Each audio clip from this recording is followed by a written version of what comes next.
Imagine for a second that you are running an errand in your own neighborhood. Right. Just a normal day. Exactly. You drive into the historic downtown area looking for your usual spot, and suddenly there's a brand new paid parking system. Which is always a frustrating surprise. Oh, it is. Yeah. So you are frustrated. You talk to some neighbors, and, well, they are frustrated too. So you decide to exercise your basic civic rights. The classic grassroots approach. Yeah. You grab a clipboard, you set up a little folding table outside the local library, and you start gathering signatures to petition your local government. It feels like, the most pure, mundane exercise in grassroots democracy imaginable. It really does. But, and this is where it gets crazy, almost overnight, that clipboard and that folding table pull you into a multi-million-dollar legal war zone. Right. You suddenly find yourself staring down specialized corporate insurance policies and preemptive lawsuits aiming to halt the democratic process. Yeah, and legal frameworks that require you to form, like an offshore shell corporation, just to protect your family's personal bank account from being entirely wiped out. It is a stunning escalation. What starts as a dispute over a few square feet of asphalt can instantly trigger this avalanche of defensive corporate maneuvers. Exactly. Both the local government and the citizens are forced to militarize their legal strategies. It turns a basic neighborhood disagreement into something that rivals, a Fortune 500 boardroom brawl. And that transformation is exactly our mission for you today on this deep dive. We are looking at a real, highly complex situation unfolding right now in the historic downtown of Fernandina Beach, Florida. Yeah, the city recently implemented a paid parking program, and the local residents were just so furious that they launched a formal recall campaign. Right, aimed at removing two specific city commissioners, Janice Minshew and Tim Pointer. But our goal today isn't to debate the merits of paid parking. No, not at all. We have a fascinating stack of legal filings, insurance overviews, and risk management strategies to help you understand the hidden, highly corporatized machinery of modern local politics. Because today, political disputes are rarely just fought at the ballot box. They are fought with liability shields, injunctions, and defensive entities. Okay, let's unpack this. Let's do it. Before we look at the massive legal retaliation from the politicians, we really need to understand the exact mechanisms of the citizens' initial attack. How do you actually go about firing an elected official in the middle of their term? Well, you start by organizing, which is exactly what a resident named Pat Gass did. Yeah. She is currently chairing the Citizen Recall effort, which operates under the formal name Recall FB 2026. And their explicit targets are Commissioners Minshew and Pointer. Right. But to recall an elected official in the state of Florida, you cannot simply draft a petition that says, we strongly dislike how you voted on this parking policy. Right. It takes more than just be unpopular. Way more. Florida law dictates that you have to meet very specific, stringent statutory requirements to legally justify removing someone from office. The recall campaign has to formally accuse the commissioners of specific breaches of duty. Okay, so what are they actually accusing them of? In this instance, Recall FB 2026 is bringing two core complaints against Minshew and Pointer: misfeasance and neglect of duty. Misfeasance and neglect of duty. Those sound incredibly heavy. They really do. They sound like the kind of terms you hear right before someone is indicted. I want to understand the mechanics behind those accusations. What specific actions did the commissioners take to trigger those exact legal claims? So, the claims revolve entirely around the procedural timeline of how the paid parking was approved. Let's take the misfeasance claim first. Okay. The citizens allege that the commissioners failed to conduct a fiscal impact study before they cast their votes to implement the paid parking downtown. I see. Yeah, the argument is that moving forward on a major civic change without first studying the financial ramifications constitutes a severe failure of process. And what about the neglect of duty claim? That one is based on the fact that Pointer and Minshew were two of four commissioners who voted in favor of the paid parking prior to a citizen referendum taking place. Oh, so they voted before the citizens could officially weigh in. Exactly. The citizens feel the commissioners neglected their duty to the public by preempting the voters' chance to have that referendum. Let me make sure I am grasping the reality of this, because it feels like there is a massive gray area here. Oh, there definitely is. They voted to install parking meters without doing a formal study on how it would impact the city's bottom line, and they voted before the citizens could hold a referendum. To me, that sounds a bit like buying a house without getting an inspection first. That is a great way to put it. Right, like it might be a fundamentally terrible idea, and you might end up with a flooded basement and a collapsed roof, but skipping the inspection isn't actually illegal. So I have to push back on the citizens' logic here. Do these claims sound like legitimate legal breaches of duty that belong in a courtroom? Or is this just a group of angry voters trying to find a clever legal loophole to undo a policy they personally dislike? Well, what's fascinating here is that your house inspection analogy perfectly isolates the exact tension at the heart of municipal law. Really? How so? There is a massive, incredibly important difference between a political disagreement and a legal failure of duty.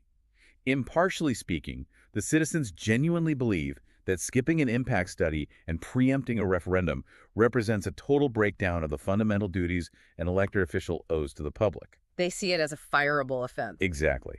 They view it as a procedural failure so severe that it warrants immediate removal. But municipal law views this through a much colder, more mechanical lens. Because the legal standard requires a specific broken rule, not just a bad decision. Precisely. The legal standard for misfeasance generally requires proving that an official performed a lawful act in an unlawful or improper manner that violates a specific legally mandated duty. Okay, got it. Think of it like a checklist written into the city charter. If there is no specific written law stating that a city commissioner absolutely must commission a fiscal impact study before voting on a parking ordinance, then skipping that study might be terrible practice in the eyes of the voters, but it isn't necessarily misfeasance. It is just governance they disagree with. Right. And that distinction sets the stage perfectly for the politicians' counterattack, because the technical definition of duty is the exact ground they are fighting over. Which brings us to the money and the next massive piece of this puzzle. Yes, the funding. Because if you are a city commissioner and you are suddenly facing a costly, drawn-out legal battle to dissect the definition of misfeasance and save your job, how do you afford the top-tier corporate lawyers needed to fight that battle? It is not cheap, that is for sure. The answer is you don't pay out of your own pocket. You use a specialized corporate shield. Here's where it gets really interesting.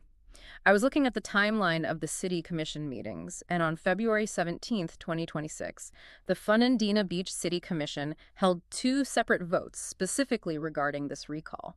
They did, and the mechanics of those votes reveal a lot about how local governments protect themselves. The commission voted on whether to approve city-insured legal defense for both Minshew and Pointer. And both votes passed 3-1? Yeah, they did. The dynamics of that room must have been incredibly awkward. You have Vice Mayor Darren Askew casting the single dissenting vote in both cases. Right. Meanwhile, Commissioners Minshew and Pointer naturally abstained from voting on their own legal defense. But what really caught my eye is where the funding for this defense actually comes from. It is a key detail. It isn't a line item pulled directly from the city's general taxpayer fund. The defense is being funded by the city's public officials' liability insurance carrier. Specifically, we're talking about errors and omissions, or E&O and directors and officers coverage. That is a vital distinction to make, and it is exactly what City Attorney Teresa Prince advised the commission on. So she greenlit the insurance route. She did. She clarified that utilizing this insurance is completely backed by Florida law and established Florida Supreme Court precedent. Wow. Okay. The legal precedent essentially states that elected officials are entitled to a legal defense when a recall effort stems directly from the performance of their official duties. Because voting on a municipal parking program is undeniably part of a commissioner's official job description, the insurance policy triggers automatically. I understand the legal justification, but let's talk about the optics of this for a second, because for the average voter, this is incredibly dizzying. Oh, absolutely. It looks terrible. Right. You have citizens organizing a grassroots campaign, using their own free time to remove politicians they feel are not representing their interests. And in response, the politicians get to tap into an insurance policy held by the very city they govern to fight back against those same citizens. It is a tough pill to swallow. The city is essentially using its corporate insurance shield to battle the people it is supposed to be serving. How does the system justify that imbalance? It looks completely asymmetrical from the outside, and it is entirely understandable why voters get frustrated by that dynamic. But we have to look at the underlying philosophy of this kind of policy, which is sometimes referred to in the industry as guardians of governance insurance. Guardians of governance. That is quite a title. It is. Let's run a thought experiment on what would happen if this coverage simply did not exist. Nobody in their right mind would ever run for a local office like city commissioner. Because of the liability. Exactly. You would be risking personal financial ruin every single time you cast a vote on a controversial zoning law or a budget cut or, a parking meter. Yeah, that makes sense. If every disgruntled citizen group could just launch a recall and you were forced to pay a defense lawyer $500 an hour out of your own retirement savings to defend your official vote, the entire system of local governance would collapse overnight. The only people who could afford to hold public office would be multimillionaires who could self-fund their own constant legal defense. Which is exactly what the system is trying to prevent. So the insurance is designed as a structural protection for the decision-making process itself, rather than just protecting the individual politician. So what does the insurance actually pay for? Generally, these policies cover the massive costs of legal defense, any potential settlements or judgments, and sometimes they even include crisis management funds for reputation damage. But there are limits, right? Yes. However, the one universal caveat is that they exclude dishonest, fraudulent, or criminal acts. The entire argument for the insurance kicking in for Minshew and Pointer hinges on the mechanism of their actions. Because voting isn't a crime. Exactly. Even if the voters despised the parking meters, voting to install them wasn't a crime. It was an act of governance. So Minshew and Pointer are fully shielded. They now have top-tier legal representation funded by this public official's liability insurance. And they didn't just hire a local attorney either. No, they brought in the heavy hitters. The approved lawyers are Samuel Zuskin and Jamie A. Cole from Weiss, Sirota, Helfman, Cole, and Bierman, which is a major legal firm. But what really surprised me in our sources is how they are using that legal muscle. It is an aggressive strategy. Very. They aren't just sitting back, answering complaints and playing defense. They are executing a highly aggressive, preemptive counterstrike. They took the fight completely out of the political arena and moved it into the judicial system. On March 6, these lawyers filed a lawsuit. And they didn't just sue Pat Gass, the chair of the citizen recall effort. Right. They took a much more drastic step and sued Janet Adkins as well. And Janet Adkins is the supervisor of elections for Nassau County. They sued her in her official capacity. Yes, they did. I have to say, the tactic of suing the supervisor of elections feels incredibly theatrical. It's like a football team suing the referee to stop the game before the clock runs out, just because they think the opposing team's playbook violates the spirit of the rules. Why involve the election supervisor at all? It all comes down to the mechanics of the ticking clock. In a recall effort, once a citizen petition is formally submitted, the supervisor of elections has a strict, legally mandated window to verify the signatures of the voters. Okay, a deadline. In this specific case, Adkins received the petition and had a 30-day deadline, which lands on March 28, to complete that verification process. And what happens if she finishes it? If she verifies those signatures, the recall successfully moves to the next phase, which brings it one step closer to actually landing on a public ballot. I see. So the lawyers for the commissioners sued Adkins specifically to legally block her from verifying those signatures, to stop her from processing any related paperwork, and to freeze the recall dead in its tracks before that March 28 deadline. They are seeking immediate judicial intervention. They managed to get a hearing set for 9 a.m. Tuesday before Judge Marianne Aho in the 4th Judicial Circuit Court. Move very quickly. Their immediate goal is to physically stop the recall committee from collecting or processing even a single additional signature. And their legal argument for this injunction goes right back to what we were unpacking earlier regarding misfeasance. Right, the definition of duty. The lawyers are arguing that because there is literally no legal obligation for a city to conduct a business impact study and no legal obligation to wait for a citizen referendum before voting, the foundational claims of the recall are void. And if the foundational claims are legally void, then the entire petition is invalid. Their defense asserts that the citizens' complaints don't rise to the level of misfeasance or neglect of duty. So they're saying it is just politics. Exactly. In their view, this whole recall is based, as they phrased it in their filings, solely upon political disagreement. And a political disagreement simply does not meet Florida's strict legal threshold to trigger the removal of an elected official. But stepping back from the strict legal definitions for a moment, jumping in with a lawsuit to halt the democratic process on a technicality before the signatures are even counted. I mean, is that a standard survival tactic? It happens more than you would think. I mean, shouldn't the people at least be allowed to sign a piece of paper to express their anger about the parking situation, even if the legal grounds are shaky? This raises an important question. And it highlights a fascinating philosophical debate that plays out in municipal courtrooms all over the country. It is the inherent tension between direct democracy, the fundamental right of the people to petition and recall their leaders, and the mechanisms of representative governance. It is a massive clash. It is. The legal logic from the commissioner's side is actually highly pragmatic. They argue that if the foundational claims of the petition are legally void from the start, then allowing the supervisor of elections to spend hours and hours of state time verifying signatures is a massive waste of taxpayer money and state resources. Basically, why process a petition that the courts will eventually throw out anyway? Right. But of course, from the citizen's perspective, suing the election supervisor looks like a heavy-handed, corporatized attempt to stifle voter voices using high-priced lawyers. Which means the citizens can't just rely on their grassroots passion anymore. Not at all. If the politicians have essentially militarized their legal defense using taxpayer-backed insurance, and you are Pat Gass and the folks at Recall FB 2026, you are suddenly staring down a multi-million-dollar corporate law firm. It is completely overwhelming. You cannot fight that kind of firepower with a neighborhood bake sale. You have to corporatize your own rebellion. Exactly. To survive a modern political dispute, the citizens have to adopt the exact same corporate architecture as the city government they are fighting. This is the part of our research that truly left me speechless. It is pretty intense. When you read through the risk management strategies required for a modern political recall campaign, it doesn't read like a guide for civic engagement. It reads like the onboarding manual for an international tech startup. So what does this all mean for the average voter? The required infrastructure is staggering. Running a grassroots recall today requires incredibly robust risk mitigation.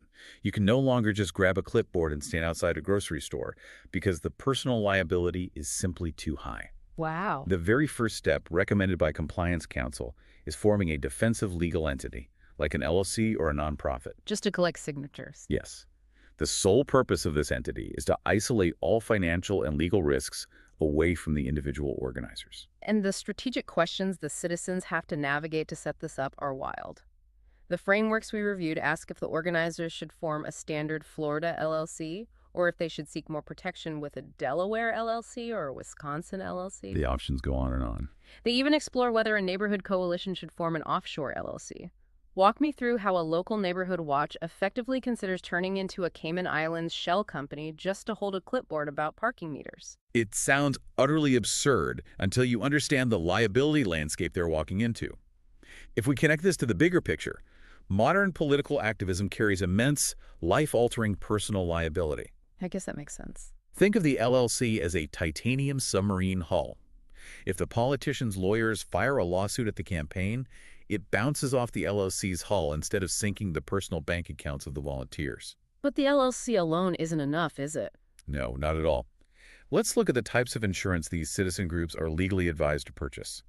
First, they need their own directors and officers' insurance D&O coverage for the board of their newly formed LLC. So if Pat Gass gets sued personally by the commissioners for organizing the recall, the LLC's D&O insurance steps in to pay for her defense rather than her having to mortgage her own house. Precisely. The insurance absorbs the impact. But the required coverage doesn't stop there. They're also advised to purchase general liability or GL insurance to cover third-party claims. Wait, why would they need general liability? Well, imagine you set up a table downtown to collect signatures. A volunteer accidentally bumps the table, a pedestrian trips over the leg, falls, and breaks their hip. Oh, wow. That injured person can sue the campaign. Without GL insurance, a simple physical accident at a petition drive could cost the organizers millions in medical and legal liabilities. And the sources we reviewed also heavily emphasized media liability insurance. Yes, and this one is critical. Think about the campaign literature. A volunteer writes a Facebook post or prints a flyer explaining why they are recalling the commissioners. Right. If they use a colloquial phrase like corrupt policy or stolen funds, and the commissioners feel that crosses the line from a protected political opinion into a factual falsehood, the politicians can sue the campaign for defamation or libel. Just over a flyer. Yeah. Media liability insurance provides the funds to hire a defense attorney to protect the citizens from being financially ruined over a poorly worded sentence on a campaign flyer. They even recommend installing strict financial controls and purchasing employee theft insurance to prevent the embezzlement of campaign funds. It is a full corporate setup. You have to hire specialized legal and compliance counsel just to navigate the labyrinth of campaign finance laws. You have to run formal, documented training programs for your volunteers so they don't accidentally say something actionable while holding a clipboard. The burden is huge. The sheer weight of it all is mind-bending. Both sides of this local dispute over parking have essentially been forced into a highly corporatized arms race. That is the exact reality of modern civic engagement. The citizens are forced to form an LLC, purchase D&O insurance, secure media liability insurance, and retain compliance lawyers just to safely exercise their right to gather signatures. While the city does the exact same thing on their end. Right. Meanwhile, the city government taps into its public officials' liability insurance, brings in outside corporate legal firms, and files preemptive injunctions in circuit court to stop those signatures from ever being verified.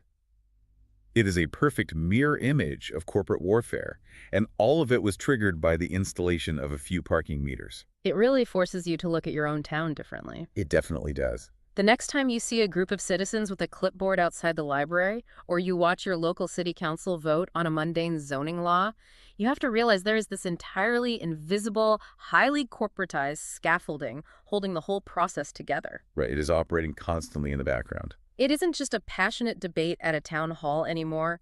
It is a complex, high-stakes web of liability, risk mitigation, and preemptive legal strikes. And that leads us to something I really want everyone listening to think about long after this deep dive ends. We've laid out the machinery today. We've seen exactly what it takes to survive in modern local politics. It is a lot to take in. If engaging in your local government, whether you are a politician trying to make a tough vote on city revenue, or you are a citizen trying to organize a grassroots recall, requires high-priced insurance policies, specialized legal defense teams, and corporate shielding, like offshore LLCs, who gets priced out of participating in local democracy entirely. Wow, that really is the ultimate question, isn't it? If the entry fee to have a voice in your own neighborhood is an offshore LLC and a media liability policy, who is left completely out of the conversation? Exactly. That is going to stay with me. Thank you for walking us through this incredibly complex maze today. It was my pleasure. And to you listening, thank you for joining us on this deep dive. The next time you pull into a spot and drop a few coins in the meter, just remember, you might be parking on the front lines of a corporate war. Keep questioning those hidden systems around you, and we will catch you next time.